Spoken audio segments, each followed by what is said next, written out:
Баршаңызға ассалаумалейкум, каналыма қош келдіңіздер. Бүгін сіздермен бірге құрамына мүлде жұмыртқа, сары май және де сливкиді қосуды қажет етпейтін бюджетный жұп-жұмсақ болып шығатын арзан торт дайындайтын боламыз. Бұл тортты табада пісіресіздер, өте оңай жасалады және де құрамындағы заттардың барлығы қолжетімді.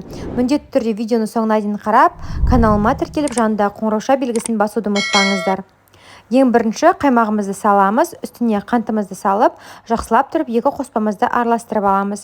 Қаймақ 15-20 немесе пайыздық немесе үйдің де қаймағын қолдансаңыздар болады. Жақсылап тұрып араластырып алдық. Енді бөлек ыдысымызда құрақ қоспамызбен жұмыс жасаймыз. Алдын ала електен өткізіп алған ұнымызға ас содасын саламыз, шым-шым тұз және де осылай барлығын араластырып аламыз.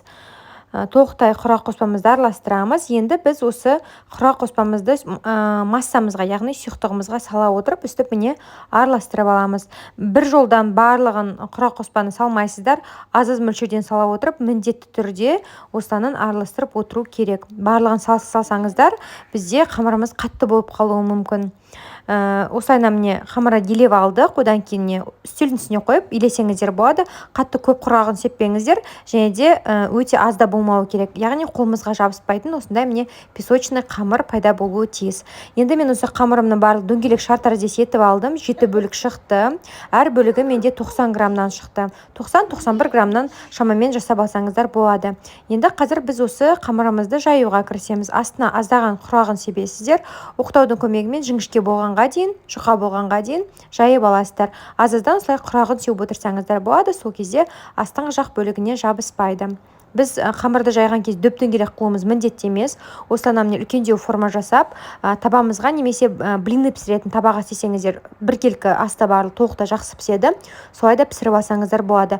Әр жақ бетін шамамен 1,5 минуттай орташа оттың қызуында пісіріп аласыздар. Барлық қамырымызды осылай пісіреміз. Пісіп болғаннан кейін бірақ біз дөңгелек форма жасаймыз. Мендегі осы тарелкамның диаметрі 20 см, яғни 20 см-ден кішкентай болып қалмас үшін қамырды жайғанда одан үлкенірек қылып жасайсыздар. Корждарымыз ыстық кезінде осылайынан міне тарелкамызды қойып кесіп аламыз. Шеткі жақ бөліктері бізге ұнтақ жасауға керек болады. Тура осылай барлық корждарымызды пісіріп аламыз. Енді креміз жасауға кірісеміз. Бізге кремге сүзбе, яғни творог керек, және де вареный сгущенка керек. Сгущенкамызды үстіне салып аламыз.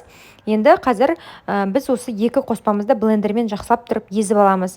Бізде сүзбеміз құрғақ болуы керек, әйтпесе біздің креміміз сұйық болып кетуі мүмкін. Сондықтан жақсылап тұрып құрақ жақсы сүзбе алыңыздар. Міне араластырып алдық, дайын болды креміміз. Аздаған бөлігін жеке басқа ыдысқа салып қоямыз. Ол бізде торттың үстін әсемдеуге керек болады. Ал қалған кремімізді біз осы корждарымызға жағып шығамыз. Корждарымыздың барлығы піскен, барлығы менде 7 дана болды. Ең бірінші астыңғы коржға осылайынан кремді тоқтай жағамыз, үстіне келесі коржды қоямыз. Тура осылайынан міне барлық кремдерімізді жағып шығамыз. Бізде барлық кремді жағып болғаннан кейін міндетті түрде кольцоға салып, өзінің формасын ұстап тұру үшін бетін жауып, тоңазытқышқа кем дегенде бір түнге қоюларыңыз керек. Бір түн уақыт өткеннен кейін тортымызды алып әсемдеуге кіріссек болады. Осындай кондитерлік қапқа қалған кремді саламыз. Қалған бөлік креммен шеткі жақ бөлігін жағып шығамыз. Үстіне корждан қалған артық ұнтақтарын себеміз және де қазір қалған креммен осылайынан міне әсемдеп шығамыз. Дастарханға ұсынбас бұрын міндетті түрде тортымыз кем дегенде бір түнге, яғни 8-9 сағатқа тоңазытқышта тұруы керек. Қалаларыңызша әсемдесеңіздер болады. Өте дәмді, әрі ең маңыздысы арзан бюджетный торт. Жұп-жұмсақ болып шығады. Құрамына ешқандай да май, жұмыртқа, сливки деген заттарды қосуды қажет етпейді. Міндетті түрде дайындап көріңіздер. Сіздердің қолдарыңыздан келеді деп ойлаймын. Өте оңай жасалады. Және де видео ұнаған болса, менің каналыма тіркеліп, жанындағы қоңырауша белгісін басуды ұмытпаңыздар. Қазақ тіліндегі YouTube каналдың дамуына өз үлестеріңізді қосыңыздар.